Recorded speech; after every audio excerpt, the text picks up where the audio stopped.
다고 주장해온 변방장수 이재명 성남시장은 지금 이 주류 정치권의 합종연맹을 어떻게 보고 있을까요? 이재명 시장 전화로 연결합니다. 나와 계시죠? 네, 반갑습니다. 네. 이재명입니다. 반기문 총장 나오겠죠, 대선에? 본인은 계속 준비하실 텐데 저는 아직도 이 예측을 바꾸고 싶지가 않습니다. 어떤 예측이요? 아마도 편하게 관료로 성장해 오신 분이셔서 네. 아마 본인이 안전한 곳에 추대되거나 이러지 않고 예. 격렬한 경선을 거쳐야 되거나 전망이 좀 불투명하거나 이러면 아마 저는 안 나올 가능성이 높다고 보는데 여전히 저는 이렇게 전망하고 그래요? 있습니다. 아니 특파원들 앞에서는 나라를 위해서 한몸 불사르겠다. 엄청난 투지를 밝혔는데 왜 이 꽃가마 타오지 않으면 안 나온다고 보시는 거예요? 그럴 거라고 보죠. 왜냐하면 아마도 이제 지금까지 뭐 소위 검증이라는 걸 거쳐보지도 않았고 특히 제가 보기에는 이 원래 고위 공무원 했던 분들의 특성이 있는데 예. 오랫동안 공무원을 하면 안정적으로 운영하는 게 직업의 특성이거든요. 예. 특성이기 때문에 체질도 그렇게 적응하게 됩니다. 뭐 변호사, 저 같은 변호사들도 직업병이 있거든요. 근데 안전하고 확실하지 않으면 안 하는 거, 뭐 쉽게 아주 어려운 뭐 도전이나 심각한 위기를 뭐 겪어가면서 하거나 이런 거 잘 안 하시는 성향이 있습니다. 예. 일반적인 얘기입니다. 그리고 최근에 뭐 지금 뭐 박모 씨한테 돈을 받았다 뭐. 예, 박연차 전 회장으로부터 뭐 지났다고 하는데 이게 이대로 묻히기가 어렵습니다. 왜냐하면 지금 이거를 검찰이 알면서도 그때 유엔 총장이어서 또는 뭐 외교부 장관이고 국제적 관계 때문에 넘어갔다 이런 얘기가 있지 않습니까? 맞죠. 얘기를 들어보면 뭐 아니다고 말도 안 하고 수사 담당자들이 모른다. 진술은 했지만 쓰진 않았다. 이런 얘기하고 있는데 이게 그 수사 담당자들의 소위 특수직무유기에 해당됩니다. 그래서 이 사람들이 처벌될 가능성이 있기 때문에 예를 들면 당시 수사 라인들 그 공소시효는 아직도 남아 있거든요. 그래서 그 공소시효 남아 있는 검사들이 형사상 문제가 되기 시작하면 받았냐 안 받았냐가 논쟁이 될 테고 결국 밝힐 수밖에 없게 됩니다. 그 사실 상당한 사실로 밝혀질 경우 심각한 타격이 있겠죠. 그 특수직무유기로 처벌받지 않으려면 당시 수사검사들은 계속 그런 진술 없었다고 잡아떼지 않을까요? 그렇죠. 없었다고 해야 되는데 이제 있었냐 없었냐를 가지고 수사를 하는 상황이 발생할 수가 있습니다. 지금이야 뭐 검찰이 자체적으로 모른 척하면 되는데 뭐 누가 고발을 한다든지 또 심각하게 사회적 문제 제기가 되면 수사해라 법률적으로. 그러니까 당시 수사검사를 누가 고발할 수 있군요. 그렇습니다. 직무유기에 해당된다는 게 법률가들의 의견입니다. 혹시 이재명 시장은 고발할 생각 없어요? 좀 두고 볼게요. 네. 그런데 아무튼 이재명 시장의 그 분석에 의하면 비박신당하고는 함께 못 하겠네요. 거기는 유승민, 뭐 오세훈, 뭐 이런 분들이 치열한 경선을 거쳐서 반기문 총장은 영입하지만 경선을 거쳐서 이렇게 말하고 있잖아요. 그렇죠. 그럼 그걸로는 안 가겠네요. 그건 모르죠. 뭐, 그 본인 마음인데, 가서 뭐 확실하게 이길 수 있다. 뭐, 큰 고생 안 하고.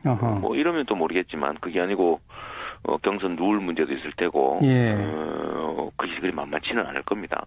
그럼 새누리당은 아마도 이렇게 이 추대까지도 가능해 보이긴 하는데, 지금 현재 시점. 안 가겠죠. 이미 본인이 거긴 선을 그으신 것 같아요. 그럼 새누리당도 못 가고, 비박신당도 안 가고, 그럼 어디로 갑니까? 모르죠, 저야. 저는 일반적인 예측 말씀드린 겁니다. 관료 출신이고, 좀 편하게, 이렇게 살아오신 분이셔서, 막 이 험악한 이 전쟁터 같은 정치판을 과연 상처를 감수하면서 돌파할 의지가 있을지. 아니, 어디로 가시나고 제가 여쭤본 게 정치권 일각에서는 여기도 저기로도 안 가고 반기문 총장이 그냥 독자 세력화를 만들어서 거기로 나중에 비박신당 같은 것도 흡수하려 할 것이다. 이런 얘기가 나오거든요. 그건 어떻게 보세요? 상상이 많이 할 수 있죠. 상상 많이 할 수 있고. 왜냐하면 지금 현재 뭐 남아있는 친박이든 뭐 떼어져 나오는 비박이든 사실 이번에 대통령의 퇴진 요구를 하는 국민들 입장에서 보면 그 사실 몸통들이 세포 분열하는 거거든요. 소위 구태 기득권 세력들이 이 나라를 이 모양으로 만들어 놓고 책임 안 지고 다시 권력을 장악해 보겠다고 지금 세포 분열에서 뛰어서 나와가지고 자기는 아니다. 예. 소위 이제 얼굴을 가리고 있는데 그걸 국민들 입장에서는 쉽게 용인하기 어려울 테고 예.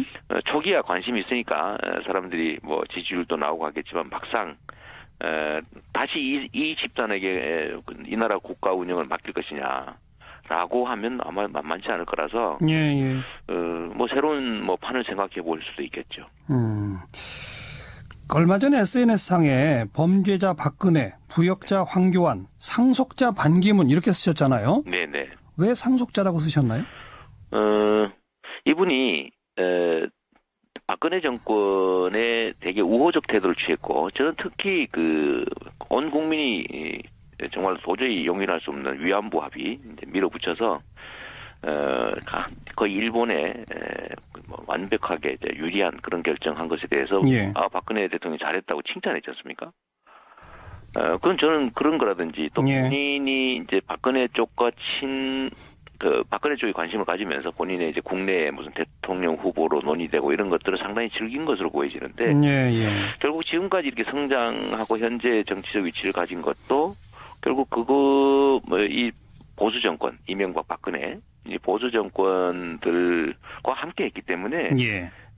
부패 기득권 세력의 일부라는 점은 변할 수가 없다. 예. 그리고 결국은 지금 부패 기득권 세력 박근혜 새누리 이렇게 보여지는 이 집단들의 그 기득권들을 그대로 지금 양수받아서 승계해서 자신의 정치적 입지를 만들려고 하는 거니까 예. 상속자라고 볼 수밖에 없는 거죠. 알겠습니다. 새로운 세력, 새로운 사람이라고 할 수 없으니까. 조금 아까 내일 탈당 예고하고 있는 그 비박계 그냥 세포 분열일 뿐이다. 네. 그래서 잠깐 인기 끌 수 있을지 모르지만 아마 조금 더 지나면 국민들이 평가가 냉정해질 거다 이런 말씀 하셨잖아요. 네. 조기 대선이 가시화되는데 그럼 그 대선 때까지 정계 개편은 어떻게 이루어질 걸로 전망하세요? 저는 그쪽이 전문가가 아니라서 전방에서 열심히 변방 지키고 농사 열심히 하고 그런 쪽이어서 예. 저는 정치계 재편에 대한 의견은 별로 없어요. 저는 사실 가능하면 예. 그런 것보다는 우리 국민들 입장에서 진짜 심각한 삶의 문제, 예. 재벌 체제 어떻게 정말 재정비할 거냐, 예. 부당이득을 얻는 부당한 경쟁 구조인 이 엉터리 경제 질서 어떻게 할 거냐. 예. 노동자들 제 임금도 못 받고. 알겠습니다. 이런 얘기 좀 했으면 좋겠다. 정계 개편은 별로 관심 없다. 네. 이재명 시장은 그냥 아무튼 더불어민주당 안에 후보 경선에 나가서 1등 노력해보겠다 이거죠? 네, 열심히 노력하고요. 열심히 노력해서 이기면 또 서로 힘 합쳐서 같이 하고 국민이 또 선택 안 해주면 예. 또 선택된 쪽 열심히 도와주고 그래야 되는 거죠. 국민의당과의 관계는 어떻게 해야 한다고 보세요? 그럼 대선 때까지. 제가요 아니면 당이? 더불어민주당이요. 만약 이재명 시장이 그 후보 경선에서 1등을 했다 그러면요? 저는 가능하면 야권 통합의 계기로도 만들어야 된다고 생각하고 예. 또 야권 연대해야 되고요. 예. 국민들이 바라는 것은 새로운 정치 세력이 좀 새로운 나라 만들어 달라는 것인데 예. 국민의 입장에서 보면 민주당이나 국민의당이나 별로 차이가 크게 느껴지지 않습니다. 예. 그냥 정치인들이 편을 달리 먹고 있는 것 정도에 불과하죠. 국민들 입장에서 보면 모섬들이 편갈라 싸우고 있는데. 알겠습니다. 네. 그러니까 국민의당은 통합과 연대의 대상이다 이 말씀이죠. 네, 그렇게 하는 게 좋겠습니다. 만약에 반기문 총장이 국민의당에 가서 경선한다 그러면 어떻게 됩니까? 그거는 이미 국민의당이 소위 보수 진영과 합친다는 뜻이 되겠죠. 예. 네. 국민의당은 그런 선택을 안 할 거라고 보세요? 반기문 총장이 국민의당으로 호롤단신 들어오거나 이럴 수는 있겠습니다만 그런 경우는 잘 없을 것 같고요. 예. 그건 정치 세력 간 타협이 돼야 같이 들어와서 경선이든지 추대든지 할 텐데 예. 이미 그렇게 되는 상황이 되면 모르겠지만 저는 그렇게 안 되도록 하는 게 우리 정치의 역할이라고 생각합니다. 국민의당도 야권이니까 예. 야권 지지자들이 상당히 많이 몰려 있고. 그런데 네. 이 대목 전문가는 아니라고 하셨습니다만 이게 제가 안 여쭤볼 수가 없는 게요. 국민의당은 개헌 추진을 당론으로 채택을 했습니다. 네. 그리고 이 개헌을 고리로 반기문 총장 세력 그리고 비박계 세력과 좀 크게 하나로 묶을 수도 있다 이런 구상도 얘기가 나오거든요. 네. 거기에는 더불어민주당에 있는 개헌을 주장하시는 분들까지도 일부 가담할 수 있다. 이런 얘기까지 나온단 말이죠. 이런 아주 커다란 의미의 즉 그분들 표현에 의하면 친박과 친문을 뺀 거대한 제3지대. 이거 어떻게 생각하세요? 친박과 친문을 왜 빼야 되는지는 잘 모르겠고요. 그것도 또 야권이 중요한 한 세력인데 뭘 빼고 이렇게 뭐 한다는 것 저는 뭐 별로 동의하기 어렵습니다. 예.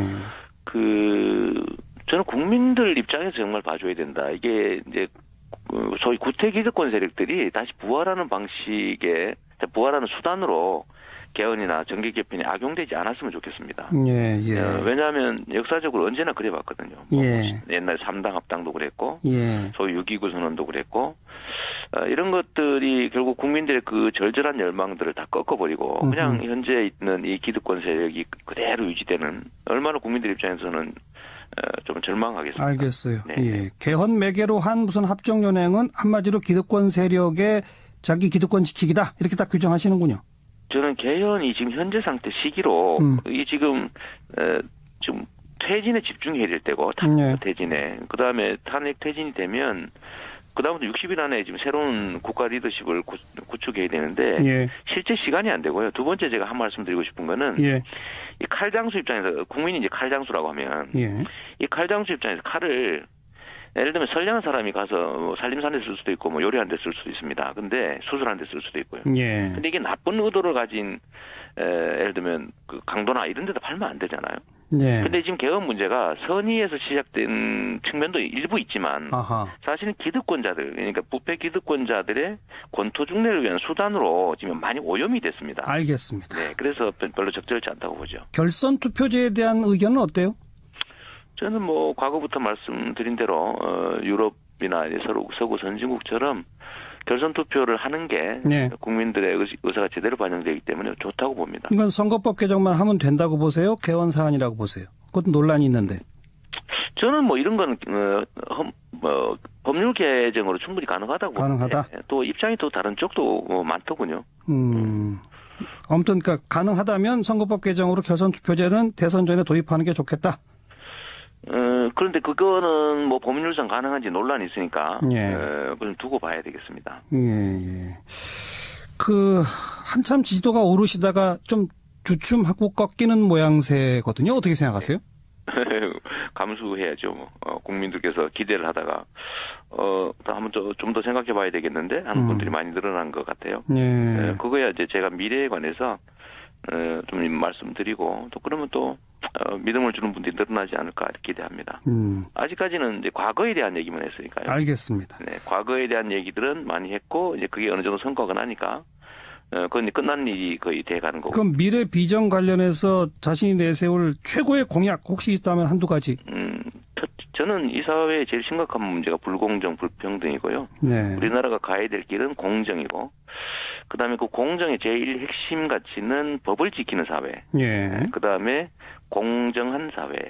예를 들면 노동이든 경제든 재벌이든, 그리고 특히 이제 국민들의 삶이 워낙 어려우니까 복지력 확대를 통해서 경제적인 재기, 또 선순환을 좀 만들어내자, 그런 겁니다. 예. 공정한 사회. 그러면서 복지 확대가 들어가네요.